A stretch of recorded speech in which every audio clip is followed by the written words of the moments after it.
who is a new face in the middle. Coach Roger and Coach Clint. Set number 1 is here. Martin Javier with Prince Rivero. Aaron T will be bringing us the story from the players and the coaches later on. Pero ganito po tayo magsisimula. Von Di Maculangan setting up Tina Marasigan right away. Quick execution to start off the game for the Lady Stars. Again, Martin, binabalikan ko yung sinabi ko kanina itong San Sebastian kung gaano sila ka-aggressive sa game na yon against atin Arellano, pero kinulang. And ngayon, nagpaparamdam na sila at as early as now na they mean business. Set number 1 nung laban na yon, April 4, so only 2 weeks ago, went to an extension. It was 31-29. Pero ito, San Sebastian off to a fast start. Quick reaction mula dito sa San Sebastian players. This is KJ Jonicio taking care of business at the net. Napakaganda ng drop ball na yun, ano? Ang bilis ng pangyayari, pati ako. Kumurap lang ako, score na.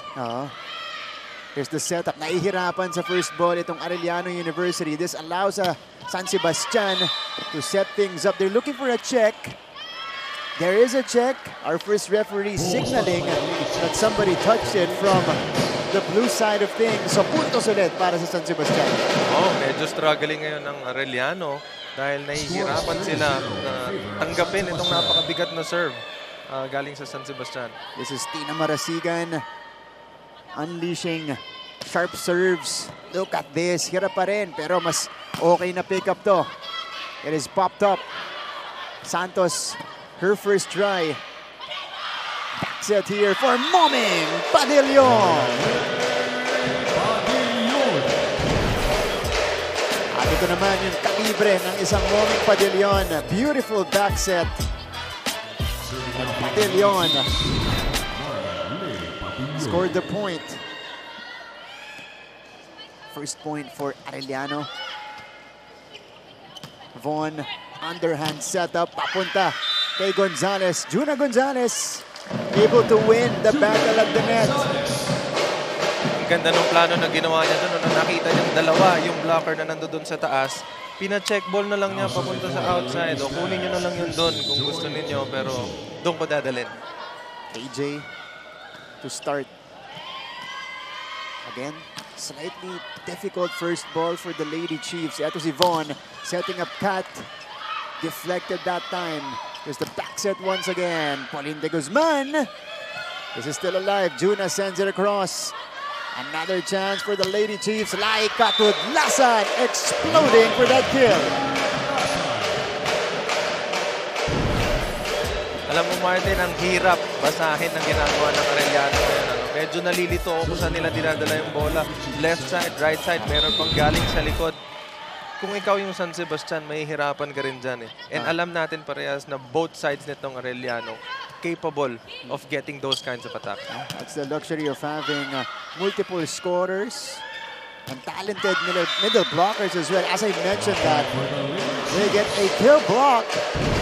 Sino to? Si Dumasig o si Manguba? Tignan natin. Looks like it went through Dumasig. So credit that point to her. And hindi sila magiging leader sa blocking if hindi dahil sa mga ganyang klaseng bagay. Oh yeah, that's always been the identity of an Obet Javier-led team. Pulido. Pagdating sa depensa sa net. Uy, miscommunication. Tira-tira keeps it up. They go to Laika here. Drop doesn't work. Underhand set up for Kat. Here is the reverse set. Ooh, too strong for Pao de Guzman.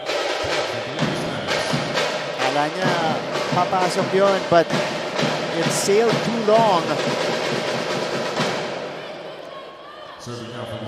5-3. Juna Gonzalez. Oh, over-received pero pumundos. Para kay Padillon. Yan yung sinasabi nilang pag para sa'yo, para sa'yo talaga. Binuenas pa. Itong si Moming Padillon. It was a misreception. Pero hindi nag-uusap. Ito itong San Sebastian. Sharp serve by Pau. Back row hit. Pop-up by Ceballos. Tudlasan with the push. Santos, boom! Breaking through is Scott Santos. That was a statement spike para dito kay Santos. Pinaramdam lang niya din dun sa blockers na bumlock dun sa teammate niya kanina na meron din kami nito, kaya namin yan. And she looks sharper this year, lighter on her feet. Comfortable on her attacks as Mangubat goes low on the attempt. Medyo mababa yung pagkakakuha ng receive na yun, kaya medyo nahirapan iangat yung setter sa bola. Masyado mababa yan, although, yeah, actually pwede mong iangat pag si Mangubat ang iyong middle blocker. Kasi matangka to, 5'10", 5'11", Tudlasan, answered by Santos. Marasigan with the ad-lib. It is sent over, free ball for the Lady Stags. Ramos denied. Joust, oh, that is won by Di Maculangan. But Arellano stuck with it. And Arellano prevails. They get the point. Martin, ako lang ba? O pag dumadive sila sa Saheg Pati, ako parang gusto ko rin, parang napapadive din ako eh. Siguro dahil naka-hype up ako dun sa, alam mo yun, iba kasi yung hustle na makikita mo sa kanila kapag hinahabol nila yung bola at saka yung determination na maiangat nila ulit. Iba rin yung, tama ka, sense of urgency at gutom ng mga players natin. Marasigan, that's low. So a couple of points for Arellano University will trim the lead down to 1. Arellano is now back again after having that very slow start. And this is just because of the errors, the infractions from San Sebastian. Ay Katudlasan. Di Maculangan setting up Marasigan who puts it down. And that will trigger our first technical timeout with San Sebastian ahead by 2. When we return, we'll have our first report from Aaron T.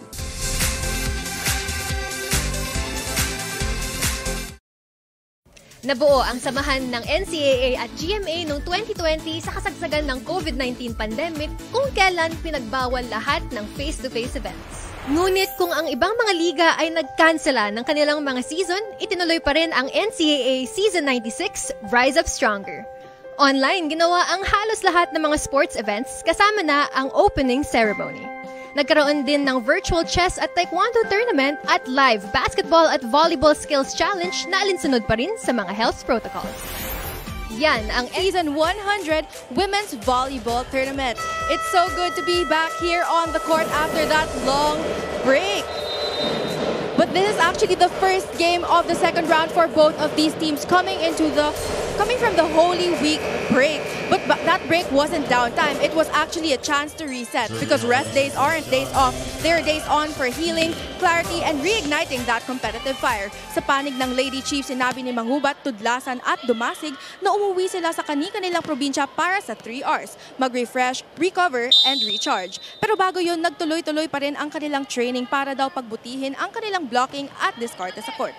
Sa panig ng Baste, sinabi ni Garcia at Balahadia na pinauwi rin sila ni Coach para maglaan ng oras sa pamilya, pero nagbilin daw siya na mag-strength and conditioning training pa rin on their own para maghanda sa round 2. Now let's see if that much-needed rest and preparation will pay off in this match. Balik sa inyo, Martin at Prince. Maraming salamat, Miss Erin T. Of course, anytime they get to spend the Holy Week with their families, yung nakakauwi sila sa probinsya, tapos nakakapiling nila yung mga minamahal nila sa buhay. Of course, that will help them really recharge and get a fresh perspective.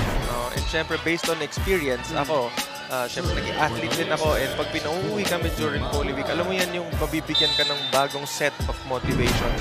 Kasi nakakausap mo sila, nag-share kayo ng mga napagdaanan mo bago kayo nag-break, and then pagbalik mo, fresh ka na ulit, refreshed ka na, and ready ka na ulit sumabak dun sa hard work and yung preparation na ginagawa ninyo para dun sa mga upcoming games. Kaya iba yung bakbakan natin dito sa panimula ng ating second round. It was Scott Santos. Oh, Dumasig with a 1-2 play right in the middle, right in the heart of San Sebastian's defense. How about that? Napakaganda nung pagkakabasa niya na yun, ano? Nung inangat nila yung bola, nakita niya na itong tatlong backline players ng umatras na. Inaantay na nila yung setup niya para dun sa papalo. Hinulog na lang. Nicely done by Dumasig. Meantime, here's a free ball. Di makulangan. Over to Marasigan. Kept up by Ceballos. Hinabol ni Padillon. Another chance ball here. And the Lady Stags are on the attack once again. Pop-up. Returned by Dionisio.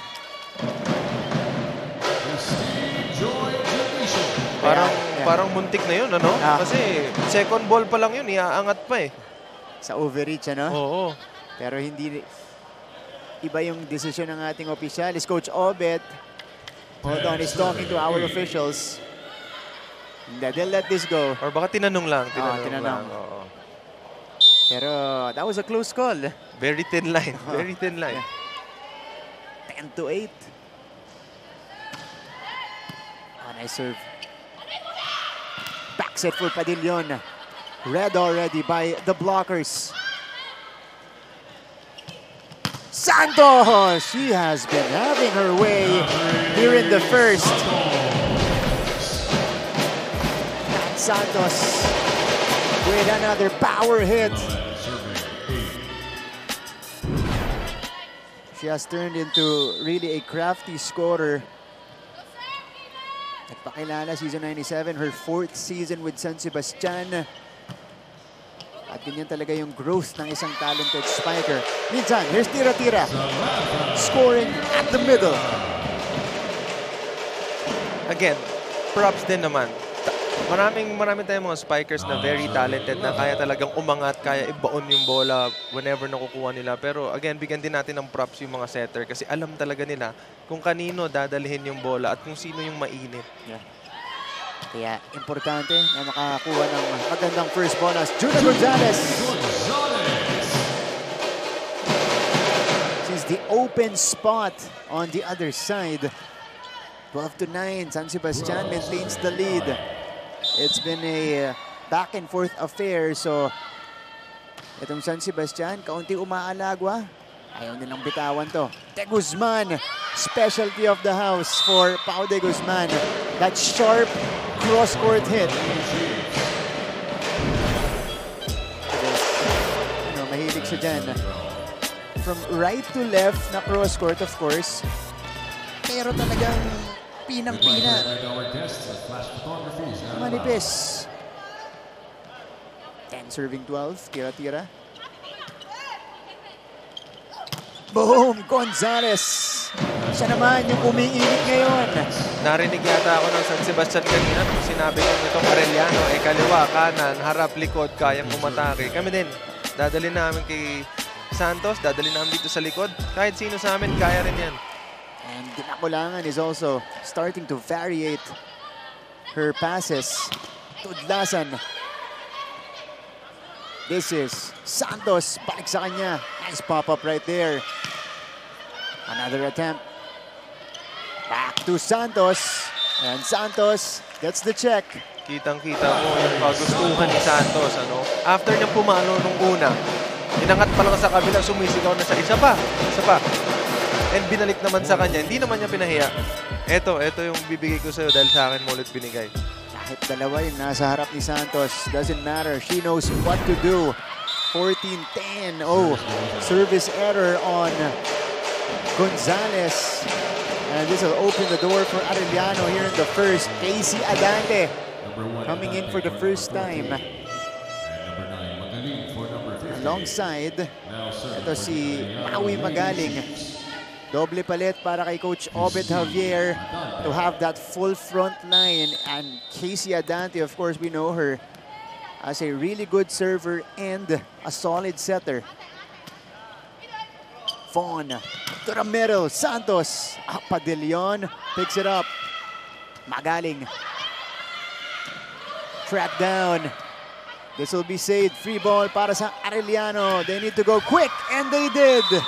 Mangubad right in the middle. Ang ganda ng pagkakabasa ng Arellano doon sa opensa nila. No? Kitang-kita nila na galing sa scramble. Ito ang San Sebastian. Kaya binigay nila agad doon sa quick para maibagsak yung bola doon sa gitna habang pabalik pa lang lahat. That's right. Di na naka-recover doon ang San Sebastian. Casey Adante recognizing that situation. And here she is. Oh, catching the line. Service ace for Adante. Yung buong San Sebastian team, akala, lilihis, lalabas. Pero saktong-sakto sa linya.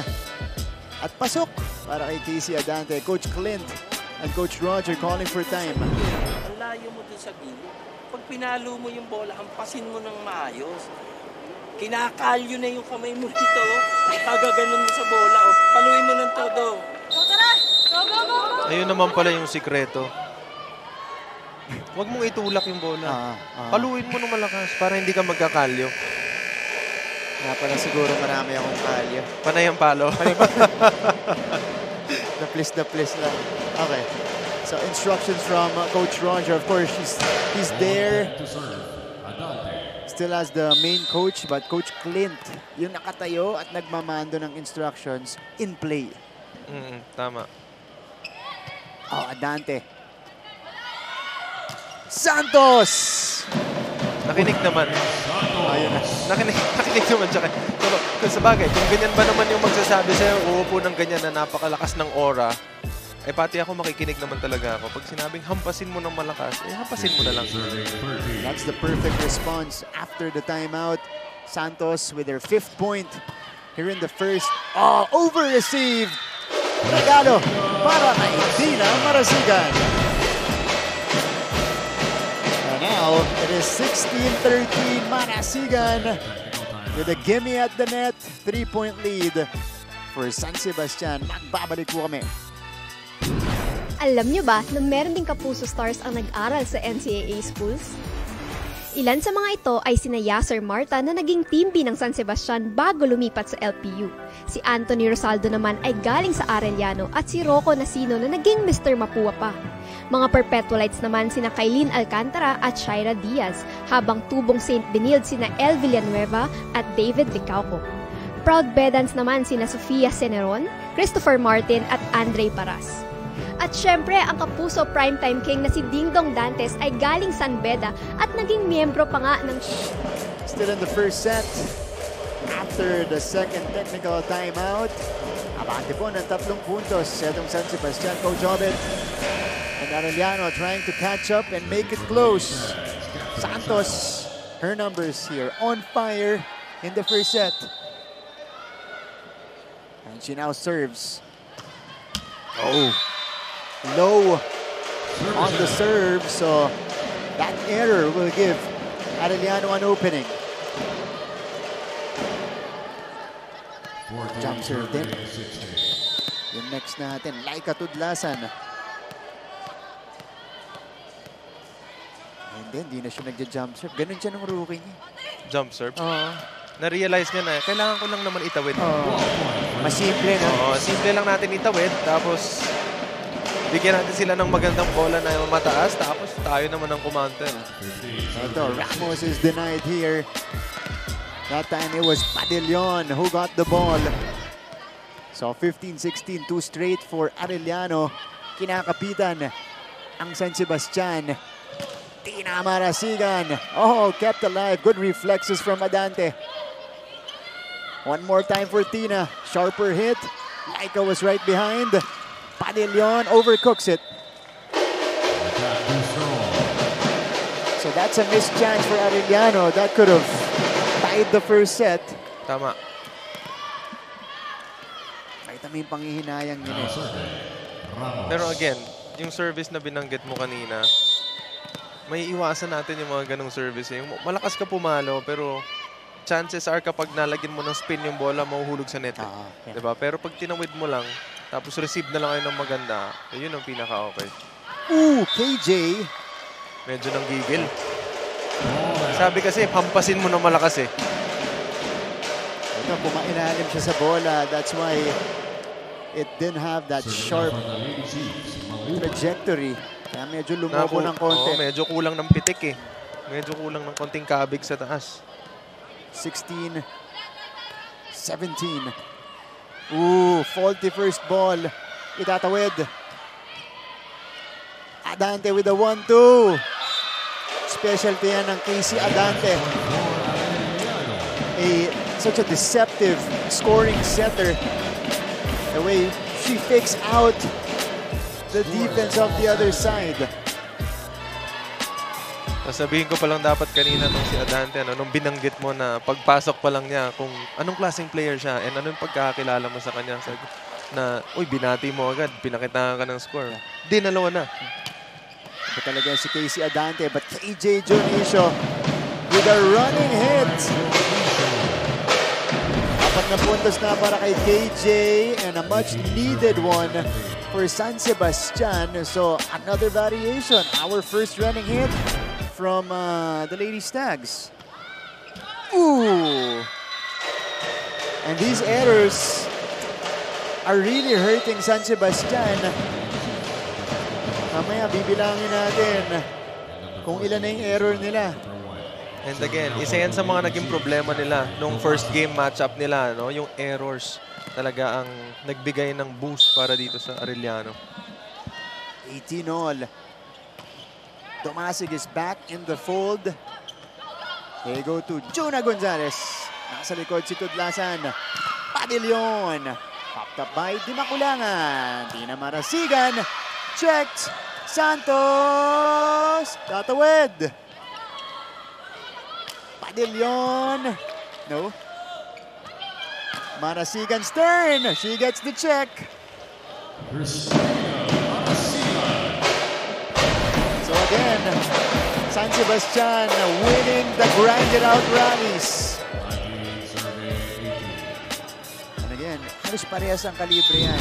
Marasigan at Santos pagdating sa pagpalo. But I like how aggressive yung San Sebastian is in this first set. Oh. Good serve. Momming. Cross court. Dimakulangan absorbs it. Santos will try. Dive by Tudlasan. De Guzman. That one was deflected. Gonzalez. Denied. At ito na. You mentioned Prince. They are the #1 blocking team. And this is why.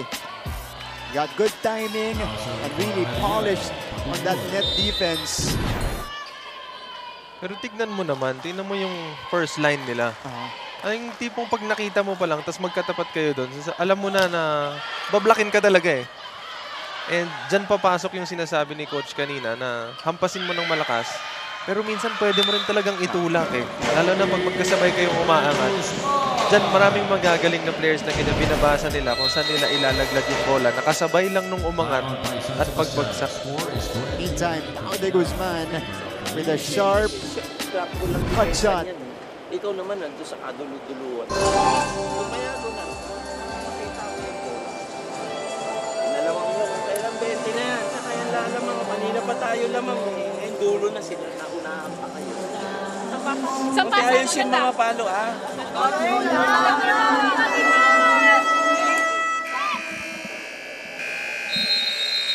20-19. Arellano with the overtake here in the first set. Not mistaken, this is their first taste of the lead. Kasi kanina San Sebastian, they've done a great job in maintaining it. Pero dito, because of the errors and the attacks of Arellano as well, that's enabled them to grab the lead here. Again, binanggit ko kanina kung gaano ka-aggressive itong San Sebastian sa pag-atake. Ano? Pero itong Arellano naman, napaka-aggressive ng depensa. Oh, yung nag-touch. So, binigay sa San Sebastian. That's a net touch on Arellano. So, KJ Junicio starts it up.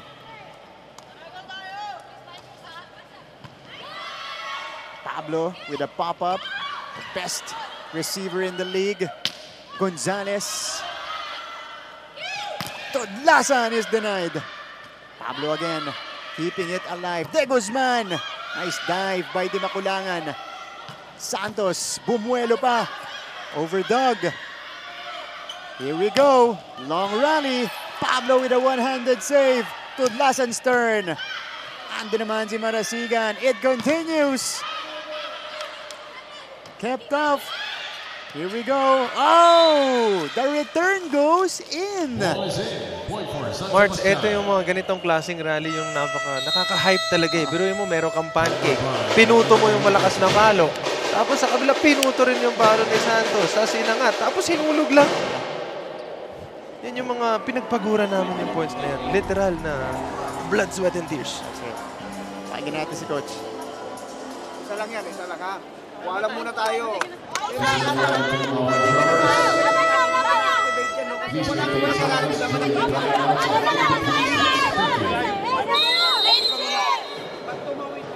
Dalawang sunod na puntos para sa San Sebastian. And they are earning each point.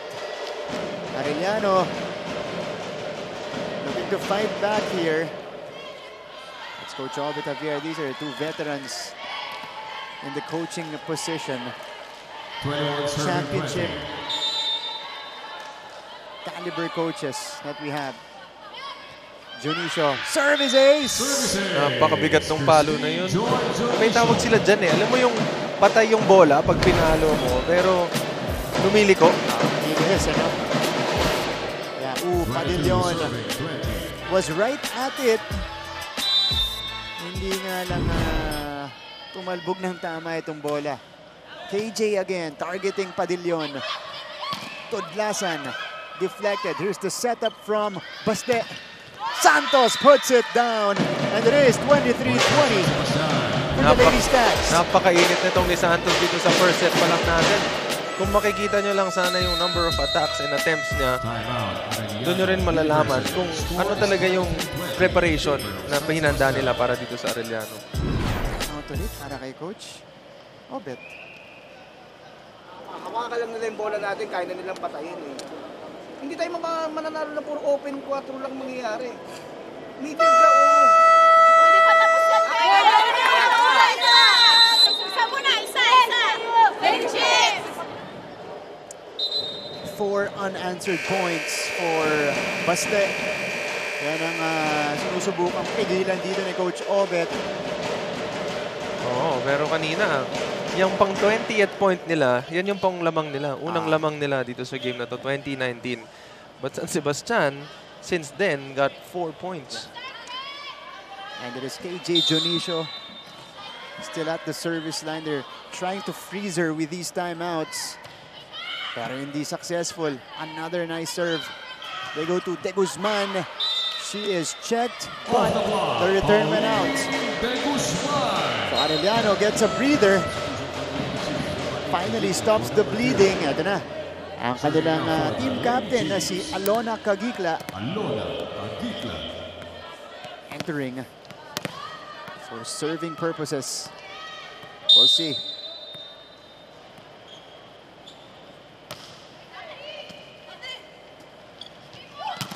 Gonzalez. Padillon. Di makulangan to Ramos. And the quick attack works for Princess Ramos. And Bastes now at set point.